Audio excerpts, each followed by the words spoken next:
exaltada figura do Buda Maitreya tem sido representada sob dois aspectos principais: a sua aristocracia espiritual e a sua sabedoria cósmica.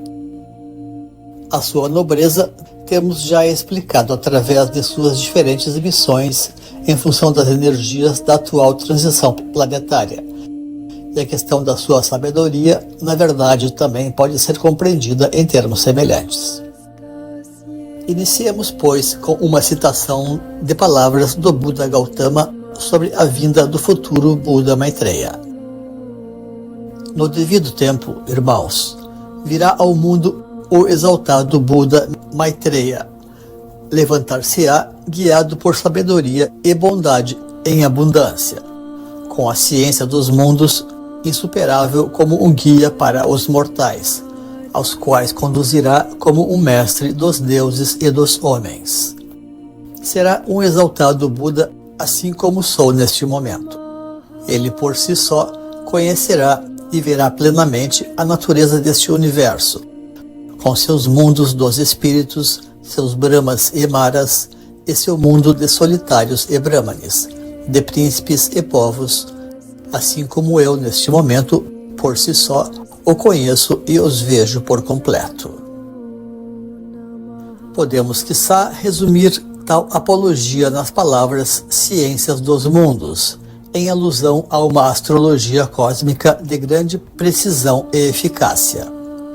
De fato, todas as restantes referências convergem de algum modo para esta definição inicial, uma vez que o conhecimento dos ciclos e dos planos da evolução inclui as suas entidades.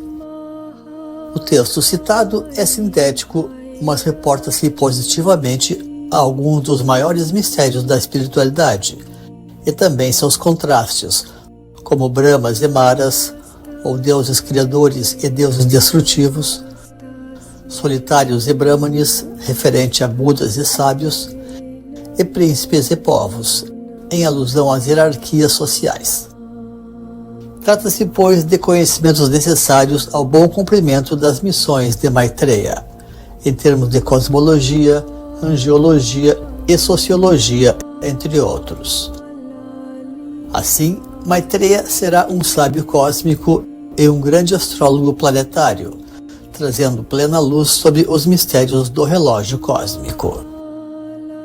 Maitreya é, com efeito, o grande codificador do relógio cósmico, seguindo as sugestões dos seus preceptores e as indicações das antigas tradições. Além de reunir devidamente os ciclos, ele também realizou os ajustes adequados para tornar este relógio realmente lógico e funcional. Raramente os ponteiros do relógio cósmico têm sido reunidos devidamente desde os tempos atlantes, e menos ainda alcançado efetuar o ajuste fino entre os seus ciclos, possibilitando uma visão clara, coerente e integrada da evolução da humanidade. É aqui onde podemos dizer, contrapondo certo ditado, que Deus está nos detalhes. As informações básicas já se encontravam no mundo, porém era preciso reunir e, sobretudo, sincronizar as esferas. E para isto também foi preciso reunir informações advindas de diferentes tradições até alcançar os resultados almejados. O relógio cósmico representa, porém, apenas o calendário central e a grande síntese manifestada por Maitreya, como resultado de anos de intensas investigações em torno do universo da astrologia esotérica e dos calendários tradicionais do mundo inteiro.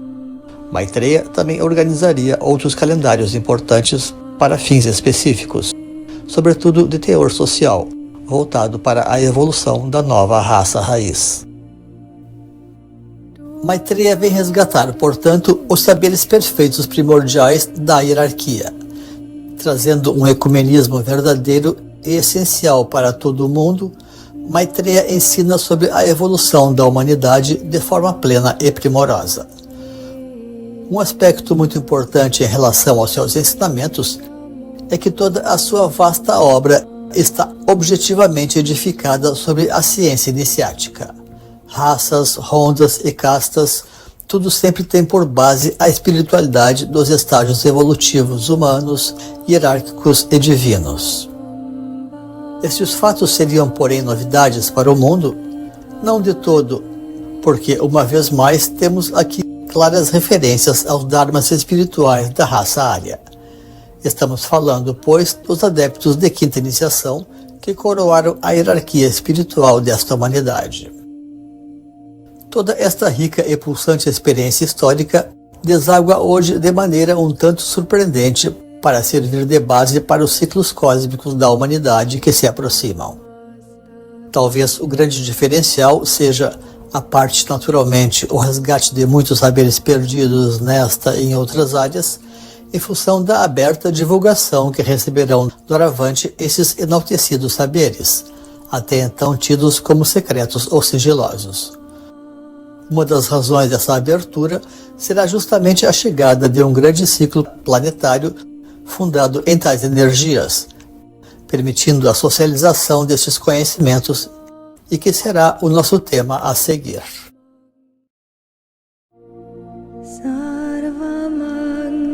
A Quinta Ronda Mundial. O estudante atento da teosofia sabe então que vivemos atualmente a quarta ronda planetária. Trata-se, neste caso, das grandes subdivisões do ano cósmico, os seus arcos de tempo, também chamados de Manvantara e Pralaya na linguagem hinduísta. Em decorrência, tais coisas também afetaram as missões que todos os avatares desta ronda vieram realizar no mundo. Em função do teor quaternário desta ronda, tais avatares estiveram muitas vezes marcados pela energia mais passiva do sacerdócio e da religiosidade, da dor e do sacrifício, da resignação e do serviço, da expiação e da devoção, através das energias da cruz espiritual, assim como pela energia do romantismo, da arte e da beleza, naquilo que podemos definir como mistérios órficos e ctônicos primais. Em síntese, a imagem dos avatares era aquela de um grande sacerdote cósmico, tendo como protótipo principal deste ciclo a imagem de Sanat Kumara, cujo atributo de eterno sacrifício traduz bem este princípio. Não obstante, eis que este quarto arco do tempo cósmico, que foi também o Manvantara, ou ciclo cósmico de civilização, também se encerra na atualidade, pois integra o segundo Kalpa, ou ano cósmico, ora em conclusão. Com isto, estaremos agora inaugurando a quinta ronda de evolução da espécie humana, que será ademais um Pralaya, ou ciclo de naturização. Ora, a quinta iniciação é aquela do adeptado, dos mestres de sabedoria, que são verdadeiros videntes cósmicos.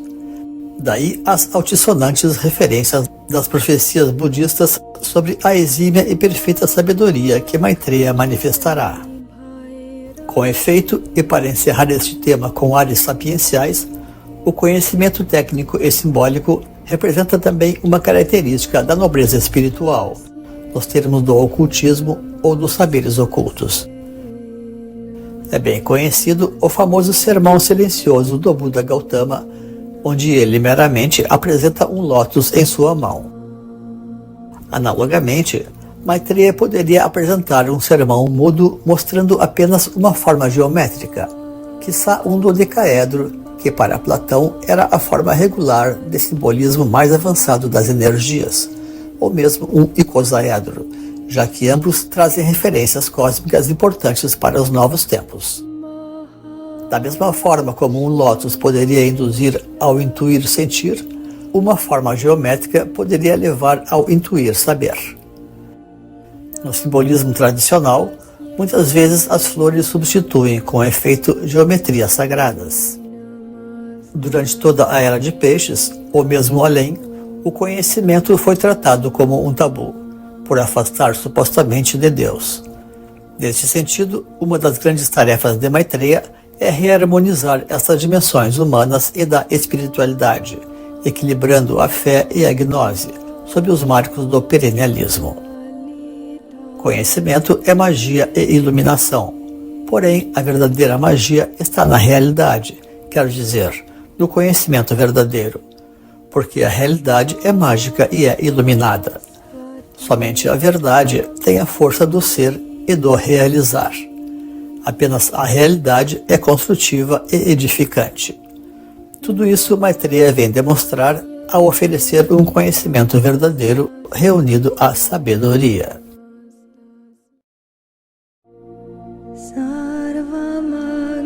O Pantocrator.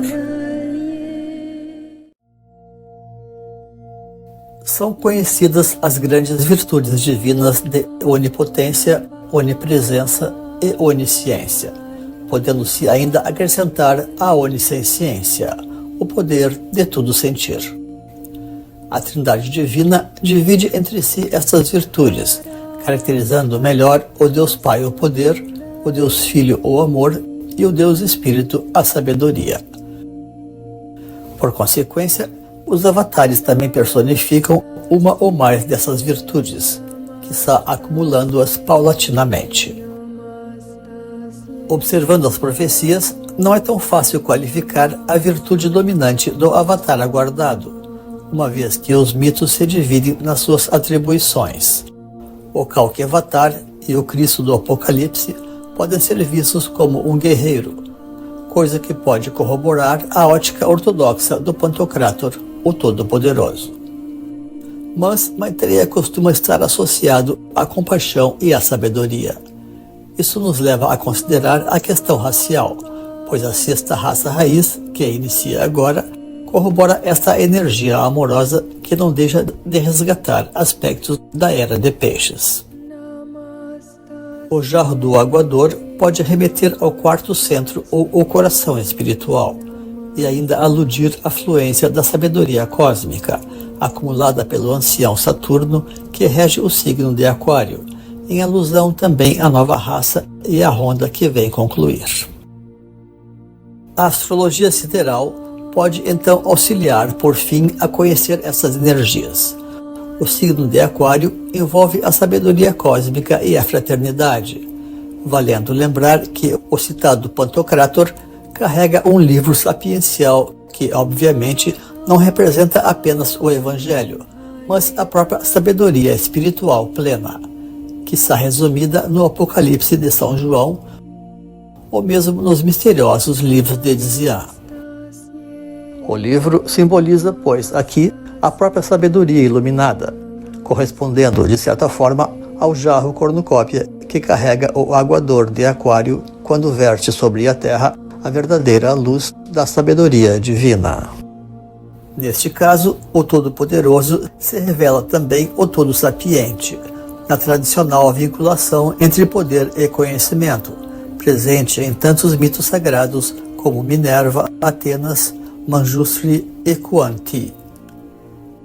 Assim, todas essas energias compõem as diferentes facetas da nova manifestação divina, por vezes formuladas desde o ângulo de avaliação de uma ou de outra doutrina do tempo. Eis agora um segredo de bastidores.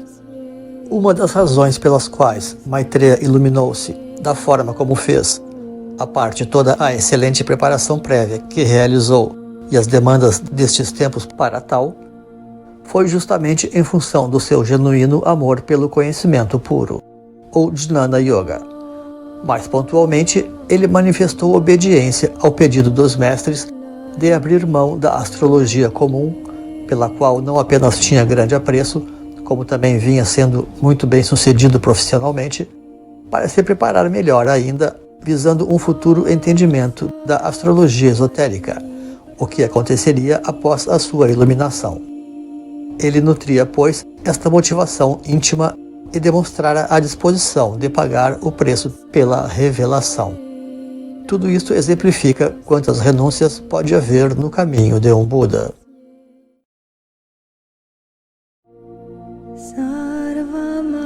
O Testamento Eterno representa um imenso privilégio para a humanidade contar com uma grande literatura elaborada diretamente por um importante mestre. Muitas religiões acumulam grandes literaturas, mas que na realidade são elaboradas por muitas mãos, mesmo desde o seu primeiro momento. Não é difícil notar que a natureza e a própria qualidade desses ensinamentos muitas vezes é variável, dando margem para questionamentos e divisões entre os seus seguidores. Daí a importância de contar, desta vez, com um cânone organizado diretamente pelo próprio Buda, adquirindo assim, por mérito próprio, as características únicas de um testamento eterno. Não pode haver dádiva maior do que receber uma instrução direta a respeito das coisas mais importantes, que são aquelas que dizem respeito à verdadeira iniciação e à verdadeira iluminação, tal como os passos capazes de conduzir a elas. Além de toda uma instrução metódica para conhecimentos gerais sobre a evolução passada, presente e futura da espécie humana. Mesmo que algumas lacunas possam restar aqui e ali, o seu espírito geral será capaz de inspirar na sua devida completação no tempo oportuno.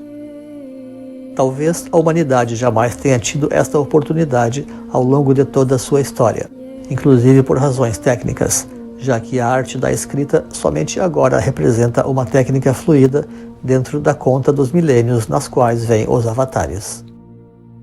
Outra razão é que a conclusão de um grande ciclo possibilita de fato a acumulação de muito conhecimento.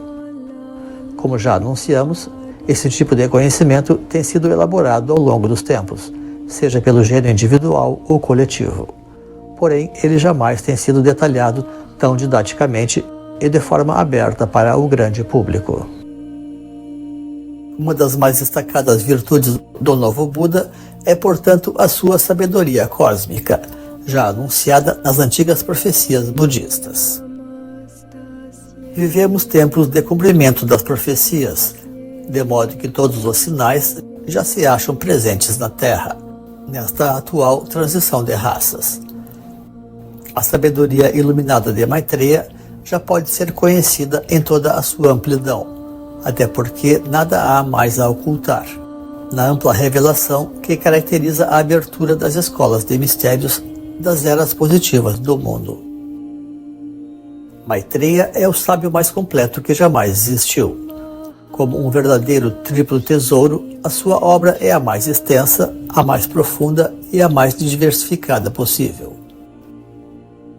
A luminosa sabedoria de Maitreya está plasmada em dezenas de tratados que constituem verdadeiras enciclopédias esotéricas, em torno de temas sempre muito interconectados, como astrologia, geografia sagrada, sociologia holística, psicologia avançada, antropologia esotérica, filosofia perene, teosofia científica e outras. Todas estas obras foram organizadas após a iluminação de Maitreya, contando, portanto, com o mais elevado grau de pureza e de energia, visando contemplar o verdadeiro universo da iniciação e da própria iluminação. As suas temáticas traduzem naturalmente as etapas de trabalhos de Maitreya enquanto Bodhisattva e mais especialmente como Buda, ao longo da manifestação de seus kayas ou veículos cósmicos de consciência. O Kalki-Avatar é o recodificador da civilização, o Manu que veio para edificar a nova raça raiz, revelar as instituições da Idade de Ouro e plasmar o caminho para se chegar até elas, atuando diretamente na consolidação superior da nova raça. Cabe beber, pois, deste grande manancial de sabedoria eterna, que somente a Era de Aquário poderia trazer, simbolizado pelo jarro cornucópia do aguador, nessa consumação de toda a evolução humana que prepara a espécie para sua condição cósmica futura.